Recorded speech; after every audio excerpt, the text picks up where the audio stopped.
안녕하세요. 센지한 밤의 센지입니다. 1998년 오스트리아의 비엔나. 짧았던 초등학교의 방학이 끝나고 4학년의 첫 등교날, 아직 잠이 덜 깬 한 소녀가 피곤한 모습으로 느릿느릿 학교 갈 준비를 하고 있었습니다. 그녀의 이름은 나타샤 캄푸시. 느릿느릿한 나타샤에 반해 나타샤의 엄마는 아침 일찍부터 분주하게 움직이고 있었죠. 나타샤를 깨우며 아침을 만들고 본인의 출근 준비도 하면서 말이죠. 사실 나타샤가 이렇게 비몽사몽 잠에서 깨어나지 못했던 건 다름 아닌 전날 밤 아빠를 만나러 갔다 집에 늦게 돌아왔기 때문입니다. 나타샤의 부모님은 일찍이 이혼을 했고 엄마가 나타샤를 키우고 있었고 가끔씩 아빠를 만나러 다녀왔다고 합니다. 하지만 나타샤의 아빠는 술독에 빠져 살다시피 하는 사람이었고 나타샤가 본인을 만나러 온 날 역시 평소와 같이 나타샤를 데리고 술집에 가서 자신의 지인들과 늦게까지 술을 마시고 늦은 밤이 돼서야 나타샤를 집에 데려다 준 것이죠. 엄마는 속상한 마음에 나타샤를 야단쳤습니다. 또다시 아빠와 술집에 갔다 늦게 돌아온다면 다시는 아빠를 만나지 못하게 한다면서요. 아빠를 만나지 못하게 한다는 엄마의 말에 나타샤도 기분이 상했는지 엄마에게 짜증을 내며 대들었고 결국 엄마는 나타샤의 뺨을 때리고 맙니다. 그리고 언제나 차로 학교에 데려다 주던 딸을 처음으로 혼자 보내게 되죠. 그렇게 처음으로 혼자 등교를 하던 나타샤는 이웃집에 살던 34살의 남성 볼프강 프리클로필에게 납치됩니다. 볼프강은 홀로 길을 걷던 나타샤를 들어올려 자신의 흰색 벤에 태운 뒤 집으로 데려갔습니다. 그리고 차고에 만들어 놓은 숨겨진 지하 창고에 나타샤를 가둡니다. 볼프강의 이 지하 창고는 흡사 지하 벙커를 방불케 했는데요. 놀라운 사실은 이 지하 벙커 수준의 지하 창고를 누구의 도움도 없이 볼프강 혼자 설계하고 시공을 했다는 것입니다. 그는 나타샤를 납치하기 위해 이미 몇 달 전부터 계획을 하고 이 지하 창고를 만들었던 것이죠. 그는 이 지하 창고를 만드는 것을 의심받지 않기 위해 치밀하게 여러 곳의 상점에서 작업 도구를 조금씩 나누어서 구매를 했고 땅에서 파낸 흙도 여러 곳에 나누어서 버렸다고 합니다. 이 지하 창고는 차고의 한켠 서랍장 뒤에 숨겨져 있었는데 서랍장을 옮기면 지하실로 내려갈 수 있는 계단이 나오고 그 계단을 내려가면 성인 남성 한 명이 겨우 지나갈 수 있는 또 하나의 비밀의 문이 있었습니다. 그리고 그 문을 통과하면 비로소 나타샤를 가두었던 방의 문이 나옵니다. 그 방은 창문 하나 없이 방음 처리가 아주 잘 된 약 5제곱미터 1.5평 정도 되는 크기였습니다. 일반적인 아파트의 화장실 크기 정도밖에 되지 않는 아주 작은 공간이었죠. 이날부터 나타샤는 10살의 어린 나이로 이 작고 어두운 지하 창고에서 자그마치 8년이라는 긴 시간을 살게 됩니다. 나타샤가 계속해서 집에 오지 않자 나타샤의 부모님은 실종 신고를 접수했고 경찰은 나타샤가 납치범에게 납치된 것이라고 생각하고 돈을 요구하는 전화가 올 것이라고 판단했습니다. 나타샤의 부모님과 경찰은 납치범의 전화를 기다렸지만 아무런 연락이 없자 대규모의 인력을 동원하여 수색을 진행했습니다. 주변을 샅샅이 뒤지고 잠수부를 동원해 강물까지 수색을 했지만 나타샤를 발견하지 못했습니다. 단서를 위해 주변 이웃들과 상인들을 찾아다니며 탐문하고 다녔지만 목격자나 단서를 찾기는 쉽지 않았죠. 뉴스에서는 매일같이 나타샤의 실종에 대한 내용이 보도되었고 그 광경을 보는 나타샤의 엄마는 딸과 다퉜던 마지막 기억을 생각하며 딸을 혼자 등교하게 한 죄책감에 매일같이 자책하고 후회하는 날들을 보냈습니다. 그러다 예상치 못한 곳에서 한 목격자를 찾게 됩니다.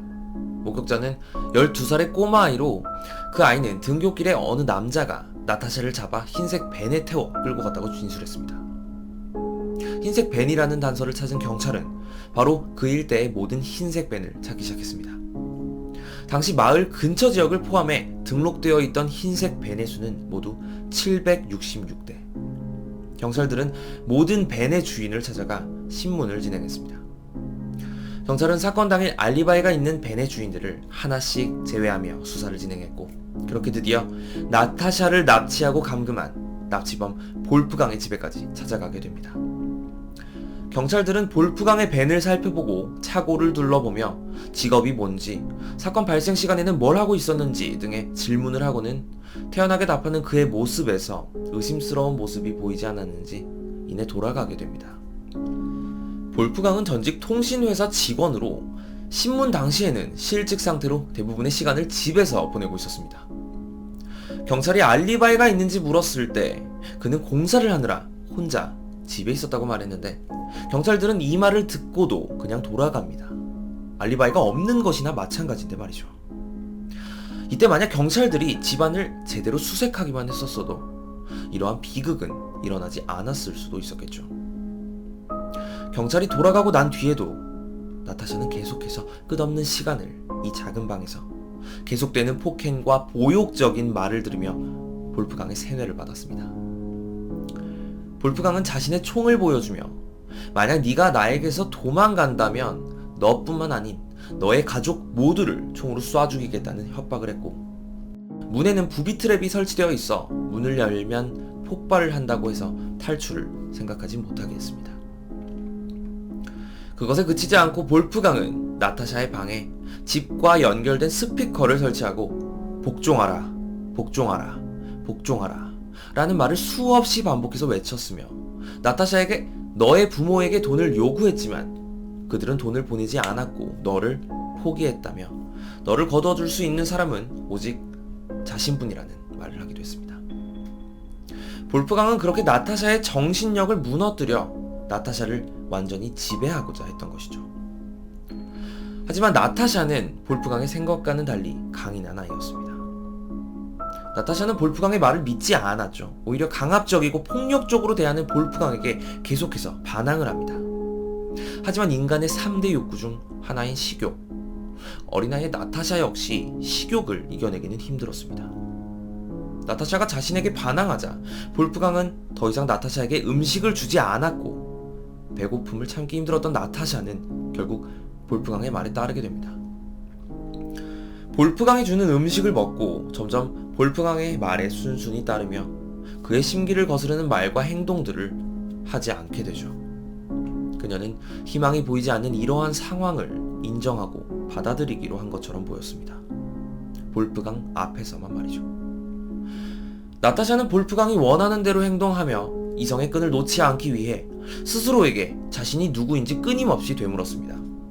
또 책을 읽으며 공부를 했고 볼프강이 자신을 폭행할 때마다 신체 부위와 폭행 횟수 등을 메모하며 그날의 고통을 잊지 않기 위해 노력했습니다.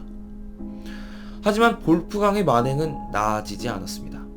폭행은 점점 더 심해졌고 초경을 시작한 이후부터는 나타샤를 강간하기까지 하며 성적으로 괴롭히기 시작했습니다. 그렇게 나타샤가 감금된 지 8년 정도 됐을 즈음 볼프강의 경계도 조금씩 풀어지는 듯 보였습니다. 나타샤를 자신의 집으로 데리고 올라와 생활하게 하며 그녀에게 집안일을 시키기도 했죠. 밥과 빨래, 청소 등을 하게 하고 방에 벽지와 장판을 깔게 했고 나타샤의 손목을 케이블 타이로 자신의 팔과 함께 묶고 잠을 자기도 했습니다. 8년이라는 시간 동안 나타샤에게 도망갈 기회는 정말 단 한 번도 오지 않은 걸까요?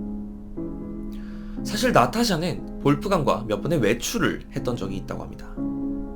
볼프강은 나타샤를 내적으로나 외적으로나 자신이 원하는 모습의 이성으로 만들었고 그 모습이 뿌듯했는지 나타샤를 자랑하듯 데리고 나가 장을 보거나 스키를 타러 스키장에 가기도 했습니다.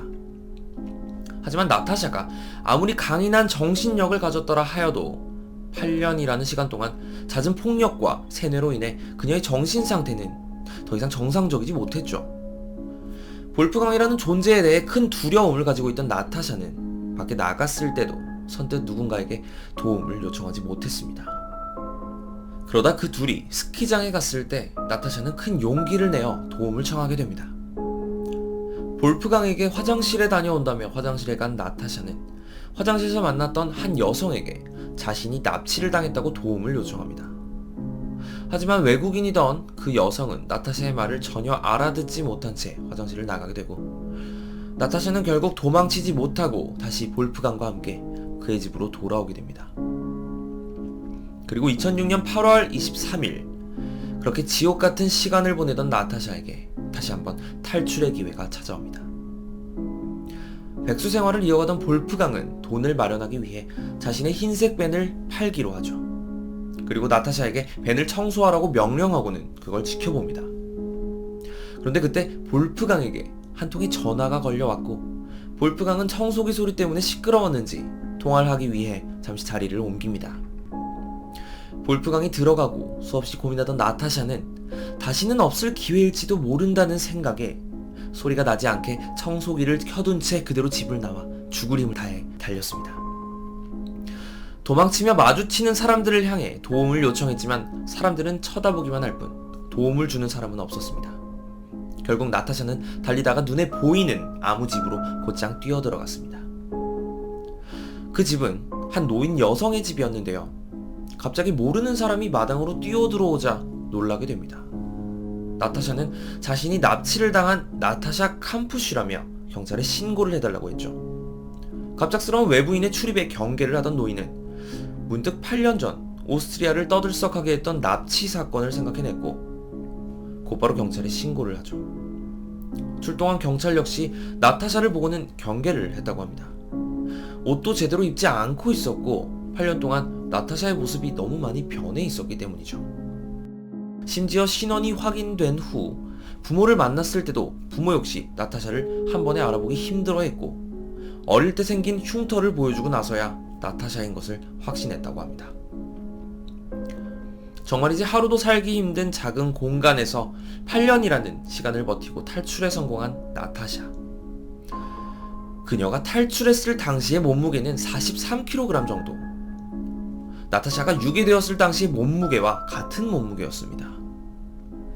나타샤가 탈출한 것을 발견한 볼프강은 곧바로 자신의 가장 친한 친구에게로 가 나는 납치범이고 강간범이다 라는 고백을 하고 돌아갔다고 합니다. 볼프강의 다음 행선지는 어디였을까요? 그는 차를 몰고 기차역으로 갔습니다. 그리고 그는 달리는 기차로 몸을 날려 스스로 목숨을 끊습니다. 경찰에게 잡힐 것이 두려워 자살을 선택한 건지 아니면 자신이 8년 동안 함께했던 나타샤라는 큰 존재가 사라졌기 때문인지 그의 심리를 정확히 알 수는 없습니다. 후에 볼프강의 집을 조사하던 중 그의 서랍에서는 그와 나타샤의 위조 여권이 발견되었고 그의 컴퓨터에서 체코에 관련된 검색 기록이 많이 보여 볼프강이 나타샤와 체코로 이민을 계획했던 것으로 추측되었습니다. 만약 이날 나타샤가 탈출하지 못했더라면 영원히 볼프강의 소나기에서 벗어나지 못했을지도 모릅니다. 8년 만에 돌아온 나타샤는 언론과 시민들의 과할 정도의 관심을 받으며 경찰 조사를 받았다고 합니다. 조금 이상한 것은 볼프강의 사망 사실을 들은 나타샤의 행동이었는데요. 볼프강의 사망 사실을 듣자마자 나타샤는 매우 흐느껴 울었다고 합니다.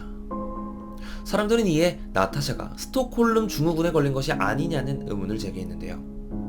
나타샤는 자신은 절대 그렇지 않으며 자신을 그렇게 보는 것은 매우 무례한 행동이라고 생각한다고 딱 잘라 말했습니다. 나타샤가 눈물을 흘린 것은 스톡홀름 증후군이 아니라 자신이 유년 시절을 보내고 자라왔던 그 세계가 무너져 내린 것 같은 느낌을 받아서였다고 했습니다. 자아가 제대로 형성되기도 전에 그런 끔찍한 일을 겪는다면 그 심정을 완전히 이해할 수는 없지만 충분히 그럴 수 있겠다라는 생각이 듭니다. 이 사건 이후 나타샤는 자신이 겪은 8년의 시간을 3096일이라는 책을 써 출간했고 같은 제목의 영화도 개봉되었다고 합니다. 볼프강이 살던 집은 나타샤가 매입을 했는데 많은 사람들이 궁금해하자 나타샤는 이렇게 말했다고 합니다. 나도 내가 이 집을 사는 것이 이상해 보일 거라고 생각한다. 나는 이제 내가 감금되어 있던 집에 전기와 수도, 세금 등을 내야 한다. 그럼에도 이 집을 매입한 이유는 다른 누군가가 이 집을 사서 관광지로 사용하는 것을 막기 위해서다 라고 얘기를 했습니다. 현재는 책과 영화 등의 수익금으로 다시는 자신과 같은 끔찍한 일을 겪는 아이들이 없도록 여성 인권단체에 기부 활동을 하고 작가로도 활동하며 자신 본인의 인생을 살고 있다고 합니다. 비록 매일같이 포기하고 싶은 나날들이었겠지만 끝내 이겨내고 새로운 인생을 살게 된 나타샤. 앞으로는 그녀에게 지하방의 어둠이 아닌 밝은 날들만 계속됐으면 좋겠습니다. 오늘도 시청해주셔서 감사합니다. 영상이 흥미로우셨다면 구독과 좋아요 부탁드립니다. 그럼 모두 센지한 밤 되세요.